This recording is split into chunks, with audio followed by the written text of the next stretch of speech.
Hi लोगोफोर welcome back to our गोरलि channel सो नोंथांमोनखौ गासैखौबो माने गासै फरायसाफोरखौबो जोंनि गोरलि चैनेलसिम बरायनाय जाबाय सो नोंथांमोना जोंनि बे भिडिअ होनायफोरखौ माने गोरलि चैनेलाव भिडिअ होनायफोरखौ नोंथांमोना जुदि मोजां मोनदोंब्ला जोंखौ हाजासे माने सापर्ट खालाम आरो नोंथांमोना जुदि चैनेलाव गोदानबा नोंथांमोना साबस्क्राइब बटनखौ थुनानै हो आरो गासैबो गोदान भिडिअ होनाय नटिफिकेशनखौ मोननो थाखाय नोंथांमोना बेल आइकनखौ थुनानै हो जाहाथे भिडिअ होनाय लोगो लोगो नोंथांमोना थाबैनो नटिफिकेशनखौ मोननो मोनो आरो नोंथांमोना जुदि जोंनि होनाय भिडिअफोरखौ जुदि मोजां मोनदोंब्ला जेसेबां बर' फरायसाफोर दं सो नोंथांमोना बिथांमोननो शेयार खालामजालाय आरो नोंथांमोना लोगोफोरनोबो शेयार खालामनो हागोन फरायसाफोरनो सो दा जों नै भिडिअनि गेजेरजों जों मा सोलोंनो हागोन जों बेखौ जोङो भिडिअखौ गोबाव खालामालासिनो लोगोफोर स्टार्ट खालामदिनसै सो वेलकाम बैक टू गोरलि चैनेल लोगोफोर सो दा जों दिनै गोदान चैप्टार सोलोंनो आखायाव लानोसै लोगोफोर सो जों दिनै सोलोंगोन थाखो 10 नि मेथ्स माने सानखान्थिनि चैप्टार नम्बर 7 सो नोंथांमोनखौ आं खावलायनो सानो नोंथांमोना जुदि प्रिभियास माने जायखिजाया चैप्टारनि जों दासिम जों होलांबाय 1 नि एसे होनो दंबावो इनिफ्राय 2 3 4 5 बेफोर लेसन 8 बेफोर लेसनखौ जों एसे सावरायखाजोबनाय जाबायनो फ्राय सो नोंथांमोना जुदि बेफोर लेसनखौ जुदि नायाखैब्ला सिम्पलि प्लेलिस्टआव थांनानै नायबानो जाबाय सो दा गोबाव खालामालासिनो जोङो चैप्टार निखौ माने 7 खौ जों सोलोंनोसै दिनै एसे सो बे चैप्टारनि नामानो जाबाय जोंनिया थावनि बिसान भुमसु चैप्टारनि नामा लोगोफोर आं बेवहाय लिरना होनोसै थावनि बिसान भुमसु सो जोंना बे चैप्टारनि नामा बेनो लोगोफोर मा नाम चैप्टारनि नामा जोंना थावनि बिसान भुमसु सो दा जों बेवहाय बेसिक ओरैनो इंट्रोडक्शन बायदि होबा बे ओरैनो जोंनिया बेयाव कोअर्डिनेट्सनि सायाव डिसकासन खालामगोन आरोना बिन्दोफोरनि सायाव सो दा नों फार्स्ट जों जुदि चैप्टार एक्सारसाइज जोङो 7.1 आव थाङो अब्ला जों मोनसे फर्मुला मोनगोन बे फर्मुलायानो जाबाय जोंनिया मा फर्मुला लोगोफोर जानथाय फर्मुला होननाय आरो बे फर्मुलानि जानथाय माने नै बायदि आरोना जेनेबा आं मोनसे डायग्राम लानानै बुजायनोसै लोगोफोर दा नोंथांमोनाथ' नै ग्राफखौथ' मिथिखागौ एक्स एक्सिस वाइ एक्सिसखौ 2 डाइमेनसनाव दा नैबे हमना ला नैबे एक्स एक्सिस आरोना बे मा एक्सिस लोगोफोर एक्स एक्सिस बिनिफ्राय नैबे हमना ला वाइ एक्सिस आरोना सो दा नैबेथ' जोंनिया माबा पइन्ट जायो जोंनिया मा मिरु माने सेन्टार आरोना सो दा जोङो जुदि दा नैनिफ्राय हमना ला नै मोनसे बिन्दो दोङो दा ओमफ्राय बेवहाय मोनसे बिन्दो दोङो दा जोंनिया बिसोर मोननै बिन्दुनि हमना ला जोंखौ जानथायखौ दिहुननो होदों आरोना सो दा बे जानथायखौ दिहुननो होबा मोनसे फर्मुला दङ आरोना जोंनिया हमना ला नै बिन्दोनिफ्राय बे बिन्दोसिम जोंना जानथायखौ दिहुननांगौ सो हमना लाबाय नै बिन्दोखौ आं मा हमना होखो x2 आरो y2 होबाय बिन्दुनि मानखौ आरो नैखौ मा होखो आं x1 आरो y1 बे होबाय आरोना सो दा बिसोर मोननैनि जुदि जोङो बिन्दोनि जुदि जानथाय दिहुननांगौबा बे जुदि नैबेखौ जुदि जोङो p लायोबा नैखौ जुदि q लायोबा मोनसे नैबे जाबाय p बिन्दो आरो नैबे q बिन्दो लोगोफोर आरो नै q बिन्दोनि मानखौ जों मा हमदों x2 आरो y2 आरो p बिन्दोनिखौ जों मा हमदों x1 आरो y1 सो जुदि बिदि हमना लायोब्ला जोंनि बेनि फर्मुलाया बेनि pq सिम जानथायनि फर्मुलाखौ जों लिरगोन लोगोफोर pq इक्वल टु मा लिरगोन जों pq इक्वल टु जों लिरगोन root over x2 minus x1 whole square बिनिफ्राय plus y2 minus y1 whole square सो बेनो जाबाय जोंनिया मा लोगोफोर मेइन फर्मुला बेनि सो नोंथांमोना गोसो लाखिबानो जाबाय बे फर्मुलाखौ जोंनिया मा नाय मोननै बिन्दो आरो हमना ला नैबे जोंनिया p मोनसे बिन्दो बेखौ x1 y1 q बिन्दोखौ x2 y2 दा बिसोर मोननै बिन्दोनि गेजेर बिसोर मोननै बिन्दोनि जानथायखौ दिहुननांगौबा गेजेरनि जानथायखौ सो जोंनिया मा जागोन pq equal to x2 minus x1 whole square plus y2 minus y1 whole square so बे फर्मुला जास्ट मोनसे फर्मुला दा बे फर्मुला नोंथांमोना गोसो लाखिबानो जाबाय स' बे फर्मुलाजोंनो जोङो 7.1 नि गासैखौबो दा जोङो सावरायनोसै लोगोफोर स' लोगोफोर दा जोङो 7.1 नि 1 निफ्राय जों स्टार्ट खालामदोंसै स' दा जोंना दोङो 7 पइन्ट एक्सारसाइज मा लोगोफोर 7.1 स' बेनिफ्राय स्टार्ट खालामगोन स' फार्स्ट कुइसना दङ जोंनिया लोगोफोर 1 नाम्बाराव आं कुइसनखौ लिरनानै लानोसै कुइसना दङ जोंनिया 2,3 बिनिफ्राय 4,1 स' बिसोर मोननैया दङ लोगोफोर स' दा बेनि जोङो माखौ दिहुननांगौ डिसटेन्स बिटुइन दिस 2 लाइन्स माने 2 पइन्ट बेखौ जों दिहुननांगौ आरोना बिसोर मोननैनि गेजेरनि जानथाय माने बेसेबां गोजान बिसोर मोननै दङ बिन्दुआ दङ बेखौ जों दिहुननांगौ दा नै बेवहाय जों हमना लाबाय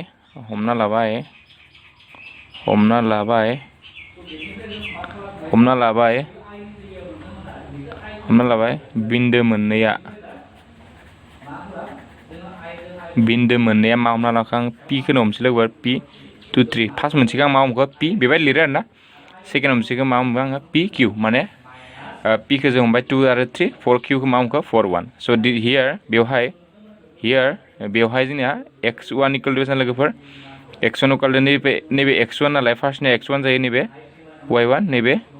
बे आरोना नैबे x2 नैबे मा y2 आरोना स' दानिया जोङो नैबे x1 खौ 2 मोनबाय स' ओमफ्राय y1 खौ मा मोनगोन लोगोफोर y1 खौ 3 मोनगोन थिग बिदिनो x2 खौ जोंनिया मा जागोन x2 जाबाय नैबे लोगोफोर नै उननिया स' x2 आ जागोन जोंनिया 4 बेनिफ्राय y2 आ जागोन मा लोगोफोर y2 आ जागोन 1 स' दा जोङो सिम्पलि बे फर्मुलाखौ दिहुनना होबानो जाबाय स' देयारफर दा डाइरेक्ट लिरखानो हागोन देयारफर pq इक्वल टु मा लिरखानो हागोन नोंथांमोना डाइरेक्ट pq माने जानथाय आरोना जोंनिया फर्मुलाखौ लिरदो x2 minus x1 whole square plus y2 minus y1 whole square स' इक्वल टु दा फज'दो नै x2 नि जायगायाव x2 नि मानखौ फज' x2 नि माना बेसेबां 4 लोगोफोर 4 माइनास x1 नि माना बेसेबां 2 होल स्क्वायर प्लास y2 नि माना 1 माइनास y3 नि माना 3 होल स्क्वायर स' बेनि उनावहाय बेखौ दा जों सेफायदो आरोना 4 निफ्राय 2 थांबा बेसेबां 2 निफ्राय साव गोजौ स्क्वायर दंखायो जोंना 1 निफ्राय माइनास 1 थांबा बेसेबां जायो माइनास बेसेबां जागोन लोगोफोर माइनास 2 होल स्क्वायर जागोन स' इक्वल टु दा नैखौ नाय 2 सानजाबा मा जागोन 4 प्लास नैखौ नाय माइनास 2 स्क्वायर खालामबा जोंनिया प्लास जायो नैबे 4 जागोन स' इक्वल टु जोंनिया माबा जागोन लोगोफोर बेखौ लिरबा जों मा लिरनो हायो 8 लिरनो हायो दा 8 खौ जों माबायदि महरावबो लिरनो हायो लोगोफोर 4 सानजाब 2 जुदि लिरनो गोसोबा आरोना दा 4 खौ जोंनिया मा 2 स्क्वायर इन्टु 2 बेबायदि लिरनो हायो आरो बेखौ दा लास्टआव मा लिरनो हायो जोङो बै 2 स्क्वायरखौ 2 स्क्वायरखौ जों बाय जुदि दिहुनबा 2 जाबाय बेनिफ्राय सिङाव मा थाखो 2 स' बेबायदिबो लिरनो हायो जों मा मोनखो लास्टआव जुदि बेबायदि दिहुनोबा 2 लुटोबा 2 सेन्टिमिटार जागोन आरोना स' जुदि इउनिटआ जुदि सेन्टिमिटार जायोबा सेन्टिमिटार जागोन आरो माबा जागोन आरोना स' जोंहा बेवहाय लासै लिरना फैबाबो नोंथाङा मार्क्सखौ मोनगोन आरोना स' गोबाव खालामालासिनो जों नेक्स्ट कुइसनखौ खालामलायनोसै लोगोफोर स' दा नेक्स्टआ जोंनि बिन्दोआ जोंनिया होनाय दङ मा बिन्दो होनाय जोंनिया 7.1 एक्सारसाइजआ बिन्दोआ जोंनिया होनाय दङ एबार 2 नाम्बार होनाय दङ जोंनिया -5 आरो 7 बिनिफ्राय होनाय दङ -1 आरो 3 स' बिदिनो आरोना सलुसन लालायनोसै आङो गिभेन होनाय दङ गिभेन जोंना मा होनाय दङ सरि गिभेनबो हमजागोन लेटबो हमजागोन p -5 7 बिनिफ्राय q -1 3 बेबायदि हमजागोन स' देयारफर x1 इक्वल टु मा जागोन लोगोफोर x1 आ नै मोनसे जाखायो हा -5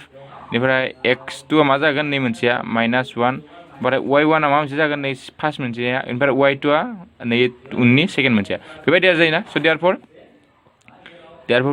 pq नि फर्मुलाया मा लोगोफोर जोंनिया pq नि फर्मुलाया जोंनिया मा x2 minus x1 whole square plus y2 minus y1 whole square स' इक्वल टु x2 नि माना मा लोगोफोर x2 नि माना जोंनिया दङ 3 x2 नि माना दङ जोंना 7 नैबे x2 नि माना 1 -1 सरि -1 नैबे माइनास बेनिफ्राय x1 नि माना मा जोंनिया -5 स' -5 खौ आं होबाय ब्रेकेट होनानै स' खेबसे ब्रेकेट होजागोन आरोना होल स्क्वायर बेनिफ्राय उनाव प्लास फैयो y2 नि माना 3 माइनास y1 नि माना 7 होल स्क्वायर स' इक्वल टु दा बेवहाय नाय जोंनिया दा बेखौ नाय नै माइनास ब्रेकेट नै -1 माइनास नै माइनासजों मा जागोन बे +5 होल स्क्वायर जागोन बेनिफ्राय दा नैबे नाय 3 निफ्राय -7 थांबा जोंनिया मा जायो -4 होल स्क्वायर जागोन स' बेनिफ्राय बेवहाय दा -1 निफ्राय +4 थांबा जोंनिया मा जागोन 4 होल स्क्वायर दा प्लास दा जोंना नै माइनास होल स्क्वायर खालामबा जोंनिया मा मोनगोन 16 स' इक्वल टु दा नै 4 स्क्वायर मा जागोन 16 प्लास नै मा जागोन 16 इक्वल टु दा नाय दा जोङो 16 + 16 मोनबाय दा बेखौ जोङो माबा खालामनो गारने 32 डाइरेक्ट लिरखानोसै आङो खेबसे दाजाबबाय दा बेखौ जुदि नोङो जुदि बेखौ लुटुबारखौ जुदि नोङो मा होनदों गैया खालामनांगौबा मोननैसो स' बेखौ जों माबायदि लिरनो हायो लोगोफोर बेखौ लिरनाय जोङो 4 स्क्वायर सानजाब 2 दा 4 स्क्वायर जोंना 16 जागोन 16 जों 2 जों सानजाबा जोंनिया 32 खौ मोनगोन आरोना स' दा 4 खौ आं बायजो दिहुनबाय सिङाव मा थाखो लुटुबार 2 स' बेनो जाबाय जोंनिया बे एन्सारा बे मोनसेया स' दा नेक्स्ट कुइसनखौ खालामनोसै बेनि 7.1 नि थार्ड नाम्बार दङ a b आरो मोनसेया दङ -a आरो -b सलुसन लेट बिन्दो मोननैया हमना लाबाय बिन्दो मोननैया बिन्दो मोननैखौ मा हमखो आङो पि ए बि आरो किउ मा हमखो जोङो माइनास ए माइनास बि स' देयारफर एखे आरोना स' देयारफर पि किउ माने मिन्थिगा नोंथांमोना जानथाय आरोना मोननै जानथाय बुजायो नैबे पि किउ बेबायदि बुजायोबा माने नैबे दा पि बिन्दो नैबे पि किउ बिन्दोबा दा बेखौनो मा होनना बुंगोन जोङो बेखौनो जोङो पि किउ होननानै बुंनाय जागोन आरोना स' दा फर्मुला बेनो आरोना बेखौ जोङो आं लिरनो बावगारबाय सरि आं दा बेवहाय निथिं लिरना होनसै हियार x1 इक्वल टु मा जागोन x1 इक्वल टु ए जागोन x2 इक्वल टु मा जागोन माइनास ए स' बिदिनो y1 इक्वल टु मा जागोन b y2 इक्वल टु मा जागोन माइनास b स' x2 minus x1 whole square plus y2 minus y1 whole square स' इक्वल टु दा बेवहायना x2 नि माना मा लोगोफोर x2 नि माना जोंनिया माइनास ए स' माइनास ए होबाय आं ओमफ्राय x1 नि माना ए होल स्क्वायर बेनिफ्राय y2 नि माना माइनास b y1 नि माना b होल स्क्वायर स' इक्वल टु मा जागोन जोंनिया नैबे माइनास ए मा जागोन जोङो बेखौ जों दाजाबनांगोन स' माइनास ए दाजाबबा जोंनिया मा जायो minus 2a whole square plus minus B दाजाबा माइनास 2b होल स्क्वायर स' दा सिम्पल आरोना बिनिफ्राय दा बेखौ जों सेफायदो माइनास 2a होल स्क्वायर खालामबा मा जायो बेखौ सेफायबा 4a स्क्वायर जागोन प्लास नै माइनास 2b होल स्क्वायर खालामबा जोंनिया मा जागोन 4b स्क्वायर जागोन मानोना नैखौ बर्ग खालामबा जों 4 मोनबाय आरो a खौ बर्ग खालामबा a स्क्वायर मोनबाय स' दा नै 4खौ जोङो कमन लानानै बायजोबो दिहुनना दोननो हागोन गोसोबा दा 4खौ बायजो लाबबा जोंनो मा जागोन नैबायदि जागोन कमन लाबा जोंनिया नाय बेयावबो 4 दङ बेयावबो 4 दङ जों सिगाङाव लाबबाय दा बेखौ बर्ग खालामबा जों बायजो मा फैगोन नै फैगोन आरोना a square plus b square स' बेनो जाबाय जोंनिया 2 नाम्बारनि एन्सार स' दा गोबाव खालामलासै नेक्स्ट कुइसनखौ जों थांलायदिनोसै लोगोफोर स' एबार जोंनिया खालामलायगोन नेक्स्ट कुइसन एक्सारसाइज 7.1 नि एबार खालामगोन जोङो 2 नाम्बार स' आं खालामनायनि आगोलाव 2 कुइसनखौ नोंथांमोननो दिन्थिना होनाय जाबाय नै बेवहाय स' नायदो नोंथांमोना कुइसनखौ जे होनाय दङ 0 0 आरो 36 15 बिन्दोफोरनि गेजेरनि जानथायखौ दिहुन माने जानथायखौ दिहुन आरो ना दानि बायदि स' दानिया नोंसोरनो आयदा 7.2 आव सावरायनाय ए आरो बि मोननै बिन्दोनि गेजेरनि जानथायखौ दिहुननो हागोन ना स' दा जोङो 7.2 आयदानि जानथायखौ दिहुननो होदों दा नैखौ दिहुनग्रोना लागोनसै जोङो स' होनाय दङ गिभेन स' हमना लाबाय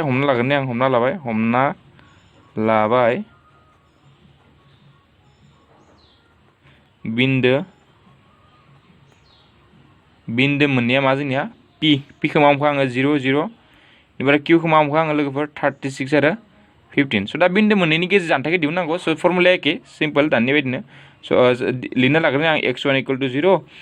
x2 इक्वल टु 36 स' बिदिनो y1 equal two 0 y2 equal two बेसेबां लोगोफोर 15 स' therefore pq equal to root over मा जागोन जोंनिया x2 minus x1 whole square plus y2 minus y1 whole square ना बेबायदिना स' बेनि उनाव जोङो फज'दो मानफोरखौ x2 नि मानखौ x2 x2 नि जायगायाव मा फज'गोन 36 माइनास बे 0 जागोन 0 होल स्क्वायर प्लास y2 आ जोंनिया 15 माइनास y1 आ जाबाय 0 होल स्क्वायर स' बेनि उनाव इमप्लाइज देट दा इक्वल टु 36 होल स्क्वायर जागोन नैबे 36 होल स्क्वायर पार नैबे मा जागोन 15 होल स्क्वायर स' इक्वल टु दानिया 36खौ जों बर' खालाम 36 मोननै जागोन आरोना सानजाबबा बेखौ मा मोनगोन 36 माने 18 जों 3 जों जागोन जोंनिया 21 थिग बिदिनो नैबे 3 जों 6 जों बेसेबां 18 1 3 जों 9 9 जों 1 जों 10 स' 6 नैबे मा मोनगोन नैबे 9 2 1 नंगौना 1 2 9 6 मोनबाय आरो 15 सानजाबा जों मिन्थिगाव बेसेबां मोनो जोङो 2 2 5 मोनो स' दा बेवहाय जोङो 1 2 9 6 खौ जों मादो दाजाबनांगौ लोगोफोर 2 2 5 दाजाबा मा जागोन जोंनिया 65 जों 11 जागोन 9 जों 1 2 जों 11 ओमफ्राय 7 आगलायनाय 12 5 1 मा मोनखो लोगोफोर 1 5 2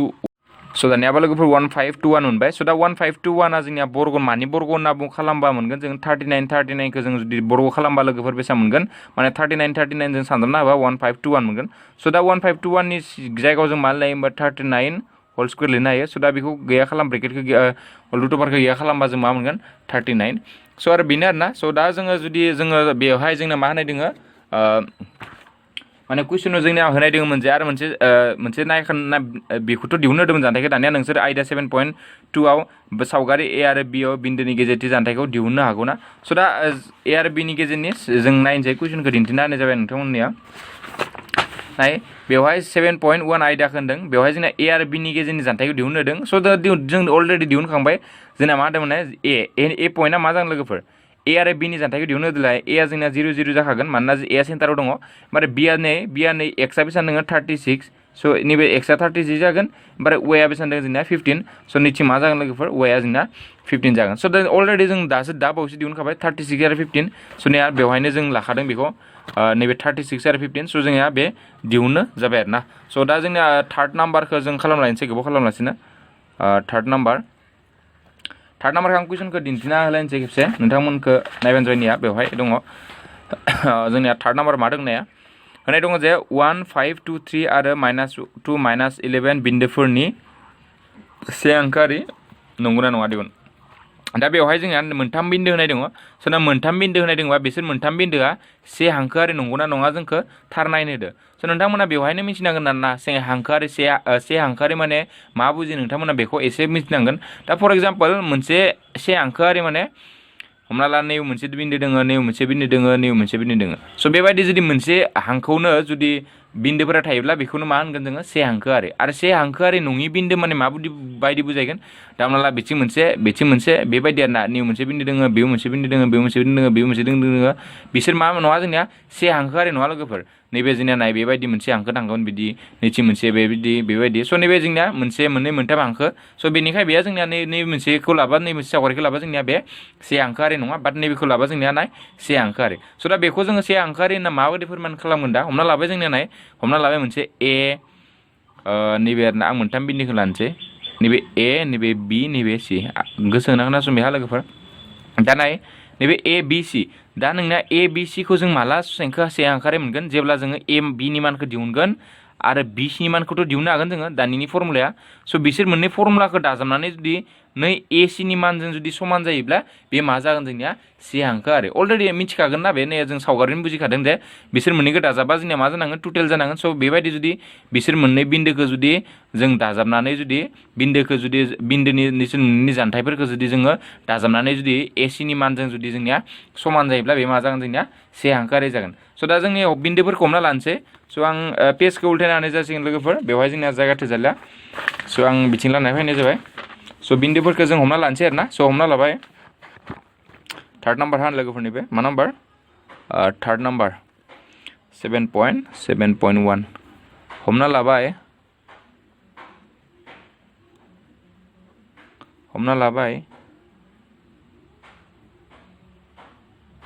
लाबाय बिन्दोफोरा जों दा लोगोफोर बिन्दोफोरखौ मा हमसै हमना लाबाय बिन्दोफोर पि ए बि सिखौनो हमसै ए फार्स्टखौ हमबाय ए 1 5 दङ बेनिफ्राय बिआ दङ जोंनिया 6 4 2 3 लोगोफोर 2 3 बिनिफ्राय सिआ दङ जोंनिया बेसेबां दङ -2 आरो -11 स' बेबायदि दङ ना ए बि सि दङ दा ए बि सिखौ जोंनिया मोनसे हांखोआव दङ ना गैया नायनो होदों ना स' दा हमना ला नै डायग्रामखौ आखिनानैसै नै हमना ला ए दङ नै हमना ला बि दङ नै हमना ला सि दङ दा जुदि नैबायदि थाबासो जोंनि हांखोआरि जागोन आरो नैबायदि माला जागोन जोंनि हांखोआरि जेब्ला जोङो नै ए बिजों बि सिजों नों दाजाबब्ला माजों समान जानांगोन बे ए सिनि मानजों समान जानांगोन स' दा जोङो ए बिखौ दिहुनग्रोनोसै दा स' देयारफर ए बि इकुवेल टु दाना बेवहाय नोंथांमोना x1 x2 बेबायदि फर्मुलाफोरखौ लिरबाय थानाङा आरोना जास्ट जों मिथिखागौ ए बि होननाय लोगो लोगोनो ए आ फार्स्टखौ जों मा लायो x1 लागोन आरो बि निखौ जोंनिया मा लागोन x2 लायो स' जोंना फर्मुला खेबसे लिरजागोन x2 - x1 होल स्कुवेर प्लास y2 - y1 होल स्कुवेर स' बेबायदि लायोबा जोङो ए बि जों x2 आ मा जागोन नै जागोन नै -1 x1 आ मा जागोन 1 होल स्कुवेर आरो 3 - 5 होल स्कुवेर बुजिना लोगोफोर स' ए बि लानाय लोगो लोगो नैबे x1 नैबे मोनसे फार्स्टनि x1 y1 जागोन बेनिफ्राय नैबे मा जागोन x2 y2 सेकेन्ड मोनसे x2 y2 जाखागोन आरोना स' इकुवेल टु दा बेखौ जों 1 जागोन नैबे 1 स्कुवेर प्लास नैबे मा जागोन -2 होल स्कुवेर स' इकुवेल टु नैबे मा मोनखो जोङो दा 1 प्लास नैबे 4 स' इकुवेल टु मा मोनखो लुटोबार मा मोनखो लुटोबार 5 थिग बिदिनो आं बिथिं खालामखानो जानोसै नै साइडथिं ए बि दिहुनबायना जोङो ए बिखौ दिहुनबाय नैखौ नै बेवहाय ए बिनि मानखौ दिहुनबाय जोङो नै ए बिनि मानखौ दा जों नै बि सिनि मानखौ दिहुनगोन बि सि स' दा बि सि इकुवेल टु लुटोबारबाय आङो फर्मुला खेबसे फज'ना ला x2 - x1 होल स्कुवेर प्लास y2 - y1 होल स्कुवेर स' इकुवेल टु लुटुबार नाय BC लानाय लोगो लोगो B आ जोंना x1 y1 जागोन C आ मा जागोन x2 y2 सो दा मा जागोन होनबा x2 आ जागोन -2 माइनास x1 आ जागोन 2 होल स्क्वायर प्लस ओमफ्राय y2 आ मा जागोन -11 ओमफ्राय y1 आ जागोन जोंना 3 whole square so equal to दाना इखो -2 मा जागोन नैबे -4 होल स्क्वायर बिनो प्लस -11 -3 मा जागोन नैबे -14 जागोन होनबा -14 whole square so equal to 4 मा जागोन 16 प्लस ओमफ्राय 14 जोङो सानजानांगौ दा 14 सानजाबा मा जायो नायदो आरोना सिम्पल 14 सानजाब दोनसै आं दा नैथिं 14 4 4 6 4 and 4 4 जों 5 1 4 4 1 1 1 6 9 1 सो मा मोनखो दा नैखो 196 सो दा बेखौ 196 खौ बिसोर मोननैखौ दाजाबना होबा जोंनिया बेसेबां मोनगोन 212 सो बेजों 212 मोनबाय सो दा जोंनिया नाय एबार जोंनिया नैखौ मोनबाय बेखौ मोनबाय ओमफ्राय बेखौ मोनबाय जों एबार AC खौ दिहुनगोन लोगोफोर AC खौ अब्लासो जोङो AC जों समान जागोन ना जाया जों मिन्थिगोन सो AC फर्मुलाखौ लिरनोसै आं x2 minus x1 whole square plus y2 minus y1 whole square so ना बेवहाय x2 minus y1 so दा AC लादों नालाय so A खौ जों मा लागोन x1 y1 C खौ मा लागोन जोङो x2 y2 so जोङो x1 आ माबे जागोन होनबा x1 आ नैबे जागोन x2 आ नैबे जागोन x1 आ बे जागोन y1 आ बे जागोन x2 आ बे जागोन y2 आ बे जागोन so दा x2 minus x1 नालाय so -2 -1 जागोन -2 -1 whole square बिनिफ्राय आरो मोनसे मा जागोन जोंनिया -11 -5 whole square so बिनि उनावहाय जों बेखौ केलकुलेसन खालामदो आरोना माइनास नै मा जागोन -3 whole square प्लास नै मा जागोन -16 whole square so equal to जों मिथियाव बर'खौ खालामबा माइनास थाबाबो बे मा जागोन जोंनिया गैया जागोन नैबे 9 जागोन दा 16 सानजाबदो 16 सानजाबा 6 6 36 नैबे 9 नैबे 6 नैबे 1 so 6 5 1 सरि नैबे 2 जागोन बे जागोन 256 दा 256 बेखौ माबा जोंना मा जागोन 260 मा जागोन नैबे 265 मोनबाय स' दा जोङो नाय आं दानिनो होनखादों जे हांखोआरि जों समान खालामनांगौबा जोंनिया मा जायो नांगोन नैजों हांखोआरि जानोबा जोंनिया बेजों दाजाबना बेखौ मोननांगोन स' दा AB जों BC जों दाजाबनानै जोंनिया AC खौ मोनना नायनोसै स' therefore AB plus BC so AB plus BC AB नि माना जोंना बेसेबां √5 आं √5 फजबायनियाव लोगोफोर बेनिफ्राय नै BC नि माना नै दाव बावैसो मोनबायनिया बेसेबां √212 दा बेखौ जों दिहुनबा नाय बिसोर मोननैखौ जोङो बेबायदिनो दोननोसै आरोना लोगोफोर बेखौ जों सिङावबो लांनो हालाय स' therefore नाय जोंनिया मा मोन्दोंमोन बेखौ जोंनिया मोन्दोंमोन AC नि मानखौ 265 स' दा 265 थ' मोनजाया लोगोफोर बेखौ जोङो स' therefore मा जागोन बेयो does not equal to मा लिरनो हायो जों बेखौ AC स' therefore AB plus BC नैखौ उनाव लिरखानोसै नैयाव does not equal to मा AC स' नाय बेवहाय जों मा मोनखो लोगोफोर AB आरो BC खौ दाजाबबा जोङो माने AC जों समान मोनजाया स' मोननै बायदि आरोना जेनेबा दा नाय मोनसे हांखोआरि जुदि जानांगौबा आं सावगारिखौ आं आखिना बुजानोसै नैसो AB दो आरो BC जों लोगो नांनानै जों अबभियासलि नैखौ मोनखानांगोन मोनसे हांखोआरि जानांगौबा अब्लासो जोङो नैदों समान जाबासो बे माबा थागोन मोनसे हांखोआरि थागोन स' दा जोंनिया मा जादों बिसोर मोननैखौ दाजाबबा जोंनिया AC नि मानजों समान जादों नालाय लोगोफोर स' बेनिखायनो जों मा मोननाय नङा बेयो जोंनिया हांखोआरि नङा स' therefore लिरना होदो लास्टआव स' therefore होनाय बिन्दोफोरा मा जागोन बिन्दोफोरा एके हांखोआव गैया बुजिना लोगोफोर सिम्पल आरोना होनाय बिन्दोफोरा मा जागोन दा लोगोफोर जोंनिया एके हांखोआव गैया स' दा गोबाव खालामलासिनो जोङो 4 नाम्बारखौबो नायलायनो लोगोफोर स' आं कुइसनखौ एसे दिन्थिना होनाय जाबाय निया 4 नाम्बार जोंना मा दङ कुइसना 4 नाम्बार जोंना मा खालामनो दोननाय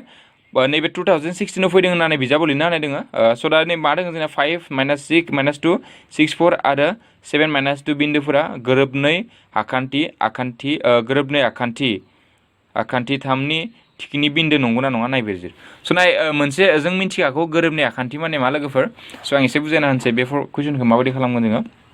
जोंना एक्सारसाइज बेसेबां डिसकासन खालामदों जोङो एक्सारसाइज 7.1 इबार नाम्बारा जों जागोन जोंनिया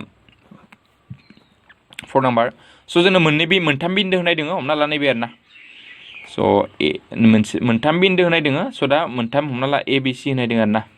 स' आं बेखौ ट्रायंगल होना आखिना ट्रायंगल बायदि आखिना लाबाय स' दा बेखौ होनदों बे मोनथाम बिन्दोआ दा हमना ला नै बिन्दोखौ आं हमबाय एखौ आं दिन्थिना होखानोसै दे नै एखौ हमखाया -5 2 कुइसननिखौ हमखाबाय आरो ना बिखौ हमबाय 6 आरो 4 बेनिफ्राय सिखौ हमबाय मा आं 7 आरो -2 बेबायदि हमबाय आरो ना स' दा बेवहाय नाय जोंनिया नै मोनसे आखान्थिथामा माला जोंनिया गोरोबनाय आखान्थिथाम जागोन लोगोफोर जेब्ला जोंनिया जायखिजाया मोननै आखान्थिया जोंनिया समान जागोन नैदो इदोबो इदो समान जाबाबो जोंनिया बे मा जागोन जोंनिया गोरोबनाय आखान्थि आरो बिसोर मोननैया जायालासिनो बेजों जाबाबो मा जागोन जोंनिया गोरोबनाय आखान्थि जागोन आरो ना स' जायखिजाया मा जानांगोन बिसोर आखान्थिथामाव मोनथाम आखान्थि थायोना बे आखान्थिथाम मोनथामनि जायखिजाया मोननै आखान्थिया जुदि जोंनिया समान जाब्लानो बे जोंनिया मा आखान्थि जागोन लोगोफोर गोरोबनाय आखान्थि स' दा मानफोरखौ दिहुनदो ए बिनि मानखौ दिहुनदो दा बेनिफ्राय बि सिनि मानखौ दिहुनदो बेनिफ्राय लास्टआव ए सिनि मानखौ दिहुनदो स' बेनिफ्राय ए बि सि आरो ए सिखौ जोङो चेक खालामगोन आरो ना लोगोफोर जोंनिया मानफोरखौ जोङो समान मोनबायना मोनाखै जुदि जोंनिया बे मानफोरा जुदि मोननाय मानफोरा जुदि जोंनिया समान जायोब्ला बे मा जागोन जोंनिया मोननै आखान्थिनि माना जुदि समान जायोब्ला बे जोंनिया गोरोबनै माने गोरोबनै आखान्थिनि धोरोमा बेनो आरो ना मोननै आखान्थिया जोंनिया समान जायो स' आं हमना लानोसै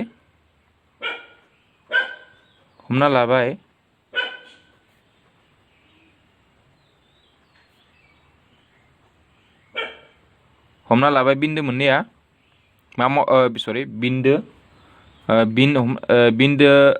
बिन्दोफोरा होनसै आं हमना लाबाय बिन्दोफोरा A5 -2 बिनिफ्राय B 6 4 इनिफ्राय C 7 -2 बेबायदि नायदों आरो ना स' दा जों बेखौ चेक खालामनांगोन आरो ना स' देयारफोर दा जों AB माने नै मोनसे आखान्थिखौ चेक खालामग्रोनि देयारफोर AB = स' दा आं मोनसे बुंखादों जे AB लानाय लोगो लोगो A आ जोंनिया मा जागोन x1 y1 ओमफ्राय B आ मा जागोन लोगोफोर x2 y2 स' दा जों फर्मुलाखौ खेबसे लिरना लाबानो जाबाय गोसोबा y2 - y1 होल स्क्वायर स' x2 नि माना AB नि जायगायाव x2 आ मा जागोन 6 जागोन नैबे जागोन 5 स' नैखौ सिलेक्ट खालामनायखौ रोंदोंना लोगोफोर स' रोंदोंबा नोंथांमोना कमेन्ट बक्सआव लिरना होबानो जाबाय रोंदों होननानै स' आं माइनास दङबा ब्रेकेट सिङाव लिरबानो जाबाय सिङाव एक्सट्रानो स' दा 6 निफ्राय -1 थांबा जोंनिया 1 जायो 1 स्क्वायर जाबाय ओमफ्राय 4 नैबे माइनास नैबे +2 जागोन स्क्वायर स' बेनिफ्राय नैबे 1 जागोन नैबे ओमफ्राय नैबे मा जागोन लोगोफोर 4 + 6 स' नैबे मा जागोन जोंनिया 6 स्क्वायर स' इक्वल टु नैबे 1 + नैबे मा जागोन 36 इक्वल टु बे जागोन लोगोफोर जोंनिया 37 जाहैबाय स' बेनि उनाव एबार नेक्स्ट आखान्थिथामखौ जों नायलायनोसै लोगोफोर एबार जोङो BC नि मानखौ दिहुनलायनोसै स'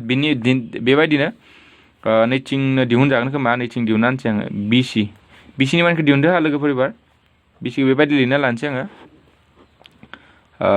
x2 - x1 whole square plus y2 - y1 whole square नाय BC लानाय लोगो लोगो जों B खौ लागोन x1 y1 ओमफ्राय C खौ लागोन x2 y2 बेबायदि आरो ना डाइरेक्ट फज'खानोसै दा नै नायना दा x2 मा जागोन C निया जागोन स' 7 माइनास मा जागोन 6 होल स्क्वायर प्लस y2 मा जागोन जोंनिया -2 जागोन ओमफ्राय y1 आ जागोन 4 स' दा नै 7 - 6 बे जागोन -1 होल स्क्वायर प्लस बेनिफ्राय -1 -2 -4 मा जागोन -6 होल स्क्वायर स' इक्वल टु दा मा जाखो बे -1 दा नाय -1 खौ नै 1 नैबे 36 स' इक्वल टु बे मा जागोन 37 नाय जों दा अलरेडि मोनखाबाय लोगोफोर मोननै आखान्थिया जोंनिया मा मोनखो समान मोनबाय स' देयारफोर डाइरेक्ट लिरना होखादो लोगोफोर स' देयारफोर मा मोनखो जोङो नै AB जों आरो BC जों माना समान मोनबाय नालाय स' जों AC खौ चेक खालामाबो जासिगोन आरो दा स' देयारफोर हियार AB = मा मोनखो जोङो AB = BC स' देयारफोर मा लिरगोन स' देयारफोर आखान्थिथाम ABC आ मोनसे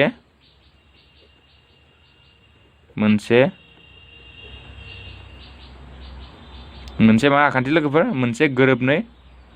आखान्थिथाम स' नोंथांमोना सिम्पल बेबायदि मोनसे गोरोबनै आखान्थिथाम मानो गोरोबनै आखान्थिथाम जागोन लोगोफोर मानोना जोंनिया बे मोनसे आखान्थिथामनि जायखिजाया मोननै आखान्थिनि मानखौ जों मा मोनखो समान मोनबाय माने √37 मोनबाय नालाय स' समान जाबाय स' बेबायदि जोंना जुदि समान जायोब्ला जोङो बेखौ आखान्थिथामा गोरोबनै आखान्थिथाम होननानै जोङो लिरनो हायो आरोना स' जों लोगोफोर बे भिडिअनि गेजेरजों जों बेखिनिखौनो सावरायबाय स' नेक्स्ट भिडिअनि थाबैनो गोदान भिडिअ जों लोगो मोनगोन होनना आसा खालामनानै बिदाय जाबाय स' गोजोनथों लोगो बाय स' नोंथांमोना नुनो मोनबाय दे नै भिडिअआ जोंनिया माबोरै जाखो स' नोंथांमोना जुदि भिडिअखौ जुदि मोजां मोनदोंब्ला बा सोलोंनाय बायदि मोनदोंब्ला नोंथांमोना प्लिज जोंनो अननानै नोंथांमोना लाइक बटनखौ थुनानै हो आरो मायबाफोर सोंनो दङब्ला नोंथांमोना कमेन्ट बक्सआव सोंनो हागोन सिम्पलि जों नोंथांमोननि एन्सारखौ सानफ्रोमबो होनो गारनाय थाबैनो होनो गारनाय जों सानफ्रोमबो रेडिखा नोंथांमोना बेबायदिनो जोंनो सोंहरबाय थानो हागोन आरो नोंथाङा जुदि चेनेलाव जुदि गोदानबा जोंखौ सापर्ट खालामोबा नोंथांमोना चेनेलखौ साबस्क्राइब खालामना हो आरो बे नटिफिकेशन बेलखौ थुनानै हो जाहाथे गोदान गोदान भिडिअ होनायखौ नोंथाङा नुनो मोनो स' बे भिडिअनि गेजेरजों जों नोंथांमोननिफ्राय दा बिदाय लानोसै गोदान भिडिअ नोंथांखौ जोङो थाबैनो लोगो मोनफिनगोन होननानै बे भिडिअनिफ्राय बिदाय लानोसै स' गोजोनथों लोगोफोर बाय बाय